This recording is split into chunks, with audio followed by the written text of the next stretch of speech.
mid-90s, just for a little while, it seemed as though Donkey Kong ruled the gaming world. The franchise and its characters seemed at times to surpass even Mario as the de facto face of Nintendo.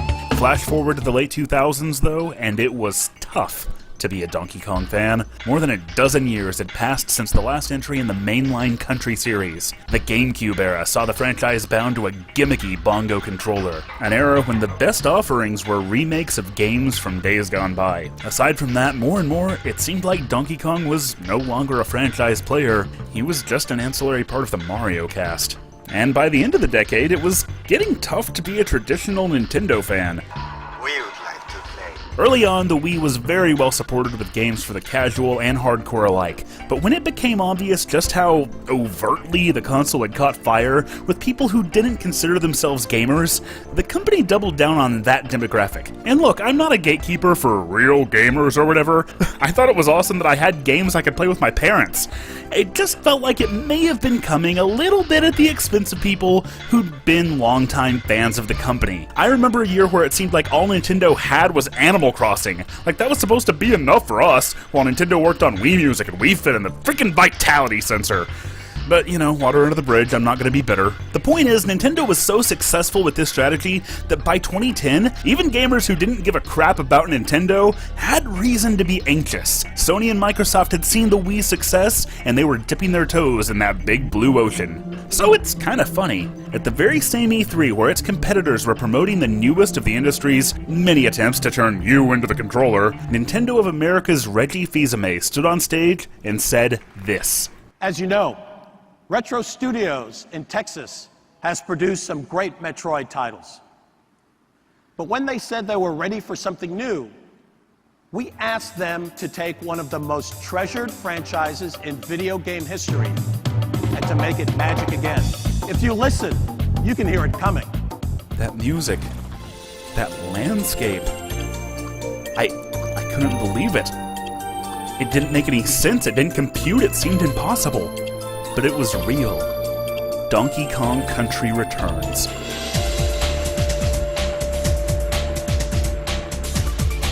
The fact that they included that country branding was such a good sign. Jungle Beat had just been ported to the Wii the previous year, so the way that game went out of its way to avoid referencing the country trilogy was, like the banana, fresh in everyone's mind. We took it almost as given that Nintendo wasn't interested in promoting or building on anything that Rare had created. It's a lot like how the Metroid fandom became extremely cynical toward Nintendo after Other M. That's where DK fans were at the time. And that's exactly why this reveal caught everyone so off guard. To have the president of Nintendo of America acknowledge that the series had been mishandled, that they wanted it to be magic again, this wasn't just surprising, it was vindicating.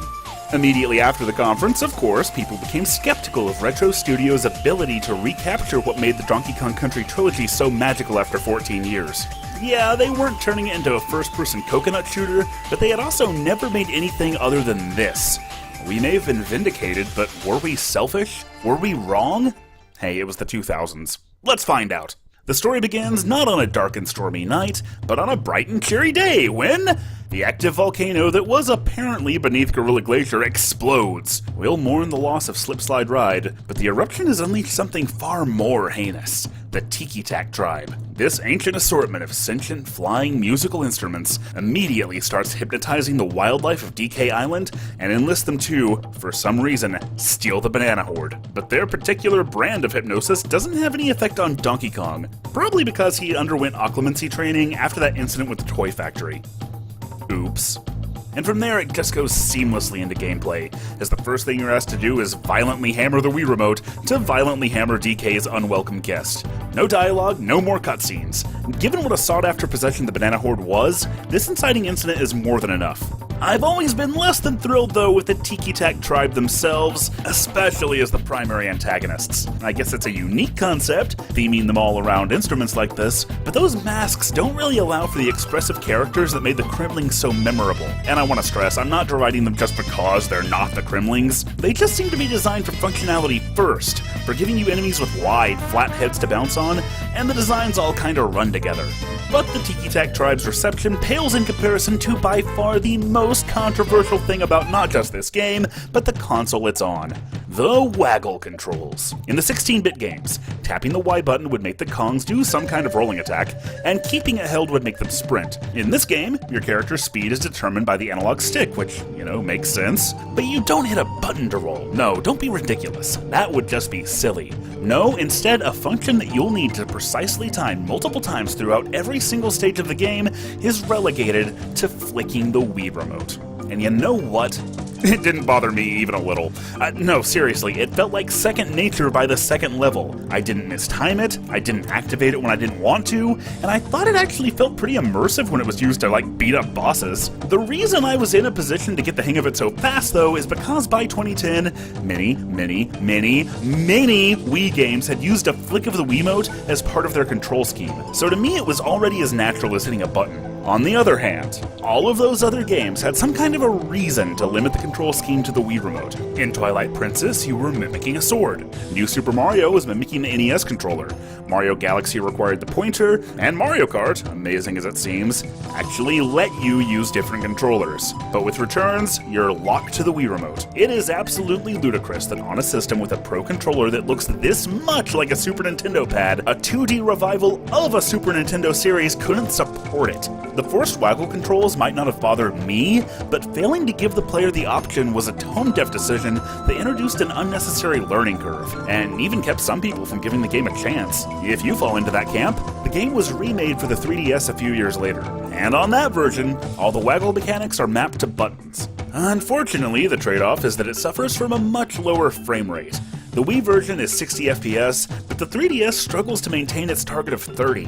But it is really impressive that they got it running with no other consequences on this hardware, and if you're into that sort of thing, and I really am, the 3D effect is a natural fit for the game too. Some people swear by this version, and there are a few very substantial additions that we'll get to later, but aside from one big one, I'd take waggle over a low frame rate any day. Of course, if you've got a beefy enough PC, the Dolphin emulator can give you the best of both worlds and beyond. The bulk of what you're seeing here was played on Dolphin, with the same controller layout as the 3DS version, at 60 FPS with a massive upscale in resolution, and a fan-made HD texture pack for the 2D HUD elements. It looks gorgeous, controls perfectly, and even a rig that's a few years out of date should be able to run it at a higher res than the Wii at this point. I would call this the definitive way to play the game, if your computer can handle it. But I digress. Even if Returns had supported this controller, it still wouldn't have played like the Super NES games. This is not a retro throwback. This is a whole new style of Donkey Kong Country, and it handles a lot of things differently. Donkey Kong himself just feels different. He moves and jumps with the weight and might you'd expect of a gorilla. Dashing from a standstill has a little scampering build-up, and bouncing on enemies isn't as floaty as it was in the originals. Also, you can no longer bounce higher off enemies just by holding the jump button. You've got to time it consistently, and combined with how frantic the game can get anyway, I find the window on that is a little too strict. One of the best changes, though, is how climbing works. DKC had vines and ropes, but Returns has entire surfaces that you can cling to without any change in DK's momentum. These surfaces can even curve, and it adds a lot to stage variety. There's no longer much of an emphasis on barrels, and even aside from the waggle, rolling works completely differently. In the 16-bit titles, rolling through an enemy would extend both the speed and length of your attack. It was where a lot of that flow came from, as you could barrel through groups of enemies and build momentum. In Returns, Donkey Kong's roll has been, nerfed, really. Rolling in general is one of the biggest reasons this game feels so different, because rolling is also significantly faster than just running. So if you're going for speed, it's better to leap out of a roll to maintain that speed instead of barraging through enemies with it. It's not a smooth, flowing maneuver anymore, it's an explosive burst of momentum. And unless you jump, it only lasts for this long, whether you hit enemies with it or not. One signature of the classic trilogy was the way that instead of relegating player functions to like an in-game menu, a cast of characters were attached to those services. Cranky Kong gave you hints, Funky let you travel the map, Candy saved your game, and a floating star barrel served as your level checkpoint. Wait, that last one doesn't fit, does it? It's because in Returns, this pig is now your level checkpoint. But Retro only captured this particular focus to an extent. The fact is, Cranky didn't just give you hints, he antagonized you and broke the fourth wall. Funky was a dude. Candy was a love interest and an abomination. They might have been one-dimensional, but the Kongs were all characters.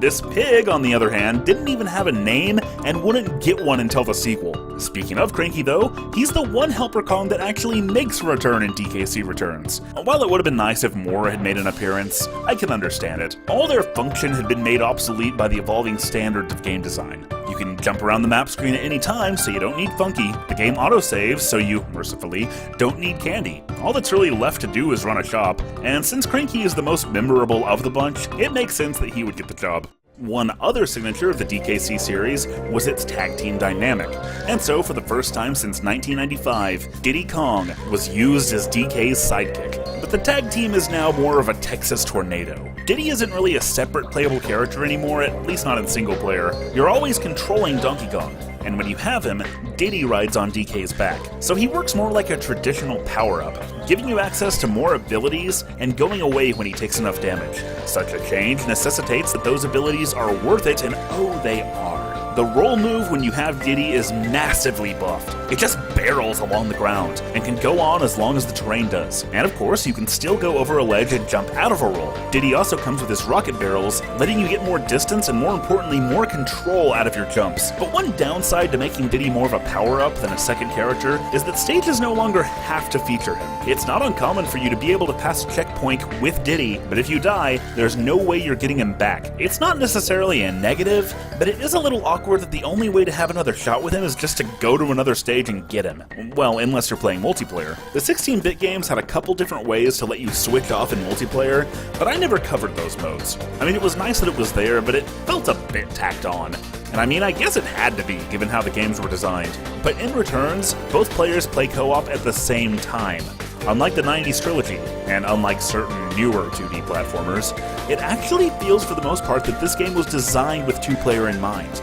You never collide with each other, and defeated enemies even stick around for a few seconds, so both players have an opportunity to bounce on them. The second player can hop on DK's back at any time if a section gets too tough, and you can spend a life to come back instantly if one of you dies. The only time it does get a little dicey is in the minecart and rocket barrel stages, but these would have to lose a lot to be playable simultaneously, so I don't mind it. My initial playthrough of this game was pretty much all done in multiplayer, and it was a blast. This is how you do a co-op platformer. The first game had this weird little move called the ground pound. It was fun, I guess, but it was really situational. It could uncover hidden items, but not the ones that were visibly buried. It was just an odd ability, and it was totally possible to get through the whole game without ever using it. No surprise, the sequels did away with it entirely. Until now. The ground pound in Returns is one of the most important moves in your repertoire. It doesn't have that weird wind-up and delay anymore. It's totally instant, and it has to be because it's used for so many things. It can still uncover items, but it can also stun enemies, demolish terrain, and activate set pieces. It makes a lot of sense, bringing Donkey Kong's strength to the forefront of his moveset, and I love it. But kind of the opposite of the ground pound is the blowing mechanic. Where the ground pound feels great and makes sense for the character, blowing on things is a clunky maneuver requiring you to awkwardly position yourself next to things. It's also more laggy than the ground pound, and I really question what sort of thought process would lead to this being a sensible move for Donkey Kong. It's occasionally used for some cool moments, and it's neat when it's used to blow out the fire enemies, but mostly I just feel like it has too much overlap with ground pounding without being anywhere near as fun. Since the actual result of what they do is so similar, ground pounding and blowing can lead to a lot of starting and stopping, which, if you let them, break up the flow of the gameplay. You could be totally immersed in the feel of the game, only to be pulled out if you need to break that thing or blow on that dandelion. Now, like I said, they're also used for a lot of set-piece moments or discovering hidden rooms, but I do feel like stages are filled with way too many background elements that only exist to justify these moves. And I mean, it's at least a plus that each stage archetype has its own things to break or blow on, but a lot of them don't even give you anything. However, I can kind of excuse this potential interruption of flow for a couple of reasons. For one thing, it's only potential. There's absolutely no reason you have to search out everything. One of the many things the original trilogy did well was nailing that balance and allowing the player to choose between action and exploration. If you wanted to barrel your way through levels with all the finesse of a pounding drum, you'd have a blast. But if you wanted to take your time, soak in that ambience, and find all the secrets, that could be just as fun. The games were accommodating to either approach. Donkey Kong Country Returns recaptures this balance, and it might even do it better in some ways. Every single level is brimming with secret areas to discover and things to collect, but every single level is also designed in such a way that a skilled player can barrage through them with a speed and grace worthy of the aesthetic, and in fact they have to be built with speed in mind. There's a new time trial mode with a ludicrously high skill ceiling, which actually requires you to master every single beat of a level. But maybe the greatest indication of this approach to balance is in two of the collectibles: Kong letters and puzzle pieces. The Kong letters aren't really hidden. They're in plain sight, but they tend to require the player to pull off a risky move to get them. But they don't grant an extra life anymore. Instead, getting every Kong letter in a world unlocks a K-Temple stage. This is one of those bits of new series lore that really fits the idea that the Tiki's revival sparked these temples to appear. I love the ancient technology aesthetic, but I love playing them even more. Look, the game is normally tough, but these stages just drive you crazy. They ask so much of you. The mechanics all come together and there's so much tension and pressure and you just die over and over again. But it's exhilarating, and all that challenge makes getting to the end so satisfying. But let's set that aside for now and contrast that with the new collectible, puzzle pieces. Unlike the Kong letters, you'll have to actively search for them. They're hidden throughout the stages themselves, but they're also rewards for completing bonus stages. Collecting them will unlock, well, a bonus. Stuff like a piece of concept art or a diorama. Look, like I said a billion times in the Metroid series, I'm not a completionist. So my approach to puzzle pieces is simple. I'll get them if I come across them, but I never go out of my way to find them all. I mean, look, the Kongs don't even mind losing bonus stages anymore. But that's kind of the beauty of it. You out-challenge, you'll get more of it as a reward for proving your skill by grabbing those Kong letters. Would you rather explore? You'll also be rewarded with bonus content. Do you maybe want to find everything, but you suck at actually doing so like I do? Cranky lets you hire squawks, who will help seek out puzzle pieces. Is the game's difficulty overwhelming? Cranky also sells power-ups that protect you from crashes, give you more hit points, and even make you invincible. The 3DS version even adds a new mode. Literally, new mode. Nintendo's so good at naming things. New mode makes the game easier by giving the Kongs more hit points and items. And if you die too many times in a stage, both versions will even give you the option to just show you how to play it and let you move on, although you don't get any of the collectibles this way. Watching a game instead of playing it would kind of miss the point for me, but hey, I was a kid who couldn't beat anything without a Game Genie once upon a time, and there's nothing wrong with having options. What's telling is that neither the puzzle pieces or the time attack medals even count towards your completion percentage. I love this approach. The developers are giving you the freedom and the incentive to play the game in the way that's the most fun for you. Of course, I'd find the puzzle pieces a lot more fun if the bonus stages they were tied to were more interesting. Now, I don't have a problem with puzzle pieces in stages, and in fact some of them are hidden really cleverly. Moments like this, where you have to notice the potential for the background elements to form a certain shape, are another indication of what a good fit Retro was for this project. But every single bonus stage just boils down to grabbing a bunch of stuff within a time limit. And there are only a handful of types. Like, the aesthetic is the only thing that differentiates World 1's bonus stages from World 8's. Even Donkey Kong Country 1 had slightly more variety than this. But I guess the original did also suffer from simplistic, repetitive bonus stages. And since Returns is similarly kicking off a new series, I can give it a pass. This time. Unfortunately, one way it pales in comparison to the original is in its use of animal buddies. Or to be more accurate, the lack thereof. DKC1 had 4 rideable buddies, plus Squawks held a light in that one stage. In return, Squawks is also in a support role, and the most famous animal buddy is back, Rambi. True to the game style, he's more powerful than ever, invincible to everything except fire, and to be fair, he is thrilling to play as, crashing through barriers and destroying set pieces, but he's only in 4 stages, and he's the only rideable buddy in the game. Like I said, I'll excuse some things in light of this being the first game in a new series. I do still wish there was a way to play as Diddy in single player, or to have him take point. I do wish other animal buddies and Kongs had shown up. I do think it loses something in terms of momentum, and the ability to switch characters lent the older games a little more variety. But in sacrificing this variability, Returns becomes more consistent than the classics. Bottom line is, the game design and the approach are very different, but that crunchy core is still there, and ultimately, it's as solid as ever. And boy does it need to be solid. I remember when the E3 reveal happened, there was a lot of concern about this. The heart meter in a Donkey Kong game! Oh, Nintendo. Gave in to those filthy casuals again, are we? Remember when Nintendo made real games? But we were so wrong.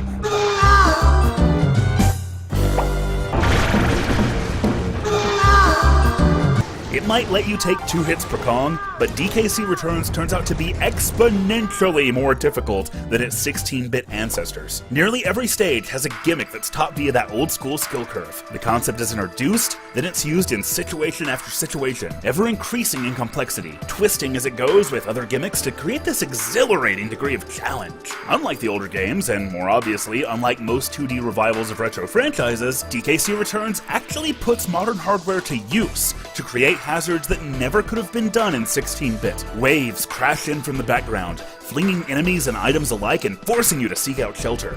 A freaking octopus chases you down through an entire level. Physics are often used in ways that the Super Nintendo just wasn't capable of, with platforms shifting under DK's weight and entire structures collapsing. But even a more traditional DKC element like blast barrels are so much more impactful in Returns. Just having a camera that can swing through the environment like this gives them a lot more scope. The pace tends to be way more frenetic than the older games, but I think in light of that, people forget that it's not just a bombastic spectacle. This is not like the difference between classic Sonic's momentum and platforming versus the Boost game's non-stop energy. Returns still has plenty of slower stages based around more traditional platforming. It has plenty of ambience. It's just not the same realistic ambience of the original game. Most famously, these silhouette stages are just breathtaking, and all 3 of them manage to convey a completely different feel. On the flip side, the minecart stages have been so bolstered by the Wii's hardware, they really do superannuate the classics, which makes a lot of sense. In those original games, these were already the bombastic, fast-paced stages, and Returns invigorates them with hazards and designs that never could have even remotely been done on the Super Nintendo. When the track starts breaking apart or getting cut in half, it can be such an adrenaline rush, and it's a testament to how well designed they are that I always feel like I have enough time to react to this stuff. They even incorporate platforming sections and vary things up now. Minecarts are just a perfect fit for the game's style. That ebb and flow between methodical precision platforming and all this spectacle makes the highs all the more thrilling. It really surprised me that a developer who never made a 2D platformer could practically master the pace of a game like this. Stages never overstay their welcome. Well, almost never. The counterpart to the minecarts are these new rocket barrel stages. They're also linear and vehicle-based, but they're not nearly as well designed. What kills it here are the controls. Or to be more accurate, the control, because all you can do is hold down the A button to ascend, and you automatically fall when it's not held down. There's this intentional lag that keeps you from changing directions too quickly, so there's a rhythm you have to master to even go in a straight line. Why is all of this screen real estate back here not being used? Oh, it's so they can put things behind you sometimes. Now you have to pay attention to dodging obstacles from 2 different directions with such limited controls when you die in 1 hit. Other stages constantly zoom the camera in and out, so why not just move the player forward when they want to do that? The late game rocket barrel stages in particular are the one time Returns really wore on me. They can be such a repetitive chore to get through. Well, technically I guess the rocket barrel isn't entirely new. Yeah, what a surprise. Josh is dismissive of something that's originating from DKC3. But this style of stage isn't anything like that game's, and the point stands. The vast majority of the music is made up of adaptations of tracks from the original game. Some have taken issue with this, but it never bothered me. I mean, most of the level tropes and even the setting itself are the same as Donkey Kong Country, so it feels right for the music to hail from it too. Especially since most of them are really strong remixes and are often put to use in new ways. Like, it's a great touch how the map screen music changes in each world now. For that matter, it's a great touch that the whole map is now just one big model. Makes the whole adventure feel nice and interconnected. Very occasionally, the melancholic DKC tracks don't gel well with the over-the-top approach, like when the tranquil, introspective aquatic ambience track plays, while a massive whale crashes through pirate ships. There are some new tracks as well, but they don't tend to be nearly as catchy or memorable. I mean, they're serviceable, but aping David Wise's greatest hits was the right call. I couldn't help but smile every time one of those old familiar tunes would hit. Due to how fast-paced and difficult this game is, it demands that you stay engaged. You can't really focus on anything else when you're playing Returns because it asks so much of you. I can kick back, relax, and speed through DKC 2 without really thinking about it. I mean, it used to be a hard game once upon a time, but even when it wasn't anymore, the flow of its design has kept me coming back all these years. Returns' much higher difficulty, coupled with its decreased emphasis on kinetic momentum, causes it to lose some replayability for me compared to the classics. I've beaten the original original trilogy dozens of times, but this is only my third time through Returns. This might not be a game to relax with, but that's not at all a bad thing, and the difficulty really helped Returns stand out in the modern industry. It wasn't going to be able to set a new standard with its graphics the way the original did, so it makes up for that with its ability to challenge even those longtime gamers who loved and mastered those classics. Where the originals immersed you with an atmosphere that was unparalleled at the time, Returns immerses you through its mechanics, the way it forces you to stay aware of every action you take. In the hands of a less competent developer, levels so challenging might have felt like obstacle courses. But Retro Studios did their homework. An immersive, cohesive design is one of the most critical strengths of the Donkey Kong Country series. That concept was set back in the original game. It was way ahead of the curve, being realistic and atmospheric at a time when games couldn't usually be anything except cartoony. But by 2010, the industry had figured out atmospheric a little too well sometimes, and so DKC Returns goes for a more ostentatious style. Despite this, the level design is still rooted in believability. Platforms don't just float in midair, they're connected to the terrain. Now, very rarely I had trouble discerning that terrain from the foreground,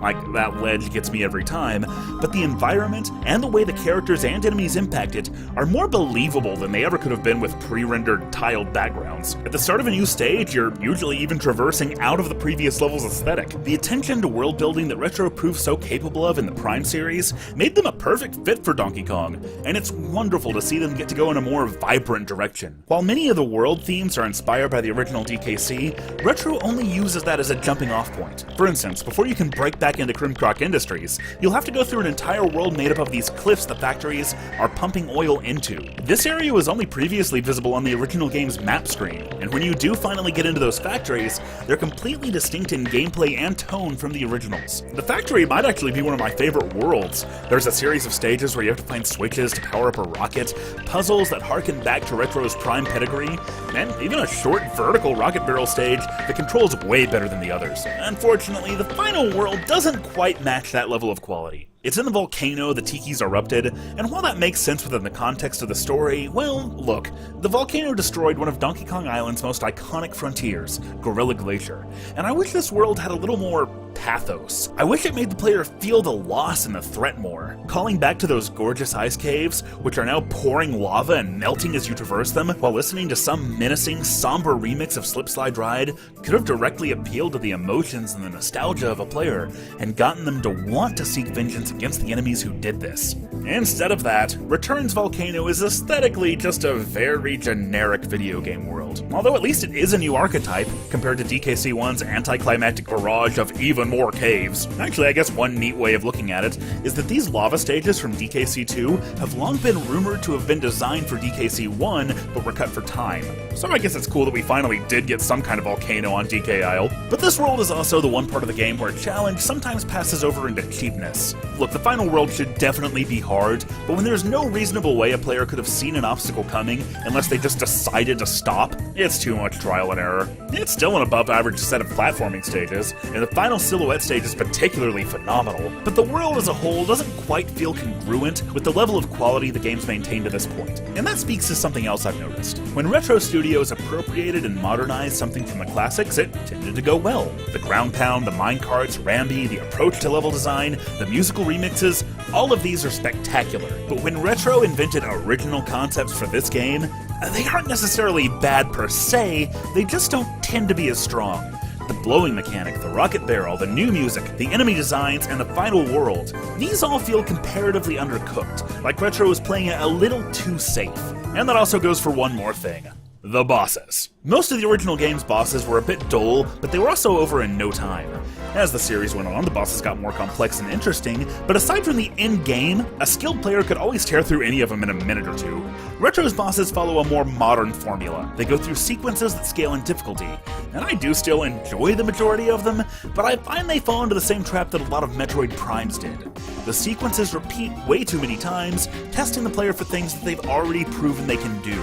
It's frustrating, especially in the late game, to die to something that you couldn't have seen coming and have to repeat such a long fight. I actually asked one of Rare's writers, Chris Alcock, about Returns on Twitter, and without missing a beat, he made a crack about how long it takes to actually defeat a boss in this game. Though it should be noted, he also thinks Retro did a fantastic job bringing back the series, and thank you for allowing me the honor of quoting you, sir. The final boss of Returns is the mastermind behind the whole banana thieving plot, Tiki Tong, set at the peak of DK Island. In contrast to most of his subordinates, I actually quite like his design. He's way more expressive than the rest of them, and the way he laughs and taunts the player makes him come across as unhinged and dangerous. Oh, and he is dangerous. He shoves just a small sampling of the banana horde into his top, and then...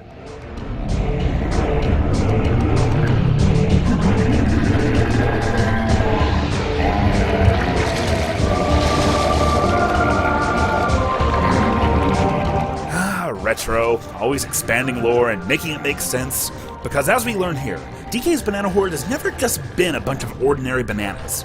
Eating them gives Tiki Tong a massive and magical boost in power, which after 16 years, justifies why Donkey Kong's enemies were always trying to steal them. But the actual fight against him is another example of Retro being a little too generic.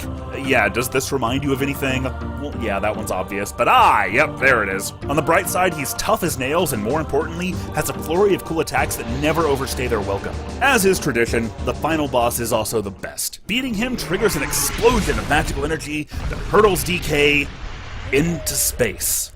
Into space. What?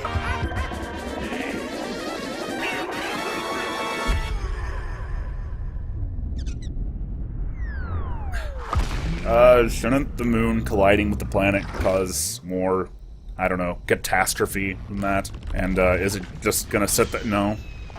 Yeah. Oh, okay. This ending, and it pains me to say this, but this ending is even worse than Donkey Kong Country 3's.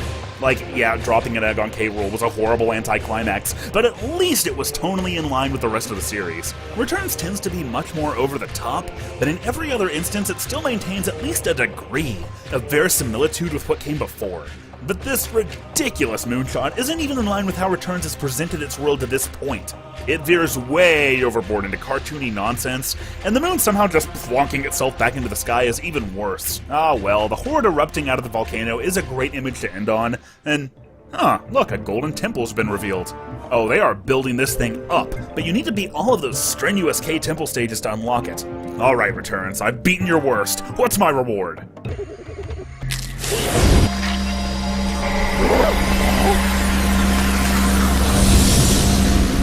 Huh.